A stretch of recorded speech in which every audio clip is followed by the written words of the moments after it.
Vous cherchez un ordinateur pour pouvoir faire du gaming ainsi qu'un peu de bureautique vers les 500 €? Celui-là peut peut-être faire l'affaire.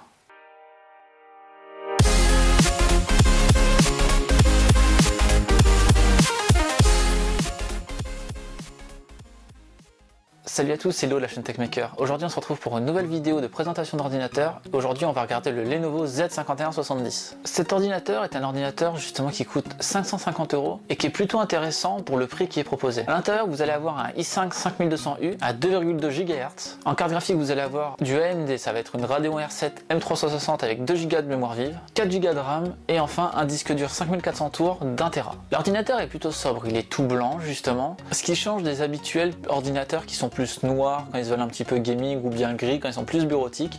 Là on se retrouve sur un ordinateur blanc et qui pour autant, malgré qu'il soit blanc, ne se salit pas super facilement, ce qui est plutôt un bon point. L'écran est un écran de 15 pouces et ça reste justement du Full HD. C'est le plus grand avantage de cet ordinateur, c'est que pour ce prix vous avez du Full HD avec un 15 pouces, c'est-à-dire du 1920 par 1080. L'ordinateur est fourni avec Windows 10, mais un gros point noir de Lenovo, c'est que l'ordinateur est souvent rempli de bloatware. Un bloatware, ça va être justement tous les logiciels qui sont préinstallés sur votre système d'exploitation. Donc je vous conseille de refaire une installation à neuf sur votre ordinateur une fois que vous l'avez, parce que Lenovo a une fâcheuse tendance d'installer énormément de bloatware sur ses ordinateurs.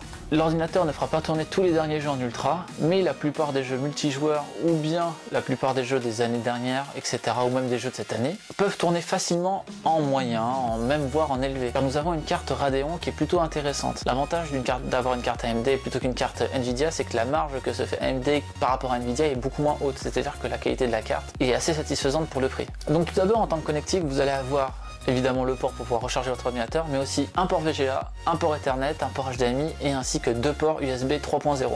De l'autre côté de l'ordinateur, vous allez avoir un lecteur CD-DVD, un port USB qui est 2.0 cette fois-ci, un lecteur de carte SD et une prise micro-casque. Donc pour conclure, les points forts de cet ordinateur, c'est que pour son prix, cet ordinateur est très viable. Vous allez avoir quand même une machine assez puissante pour ce prix, ce qui est quand même pas rien parce que ça reste un prix assez faible pour un ordinateur portable de 15 pouces. Vous allez avoir une taille d'écran satisfaisante ainsi que du Full HD, ce qui fait vraiment plaisir justement pour ce prix-là. Mais dans les points négatifs, par contre, c'est qu'il n'y a pas de port SD. Mais dans les points négatifs, c'est qu'il n'y a pas de port SSD, donc vous ne pourrez pas rajouter vous-même un SSD. L'ordinateur est extrêmement compliqué à ouvrir car c'est un Lenovo et les Lenovo sont toujours très compliqués à ouvrir. Il va vous falloir enlever carrément le clavier si vous voulez regarder ce qu'il y a dans la machine et par exemple rajouter de la RAM, ce genre de choses, parce que la RAM maximum supportée est de 16 Go. Et enfin, même si le clavier est assez satisfaisant, je trouve le touchpad et surtout les boutons de ce dernier un petit peu bancal. Donc même s'il fonctionne évidemment, ce n'est pas toujours agréable et je vous conseille justement d'avoir une souris avec cet ordinateur. Voilà, c'était le test du Lenovo Z5170. Si vous avez une question sur l'ordinateur, n'hésitez pas à la poser dans les commentaires, j'y répondrai avec plaisir. Si vous avez aimé la vidéo, n'hésitez pas à laisser un pouce bleu, le plus important est de partager la vidéo. Mes réseaux sociaux sont dans la description. C'était Léo de la chaîne TechMaker et surtout, n'arrêtez jamais d'apprendre. Salut!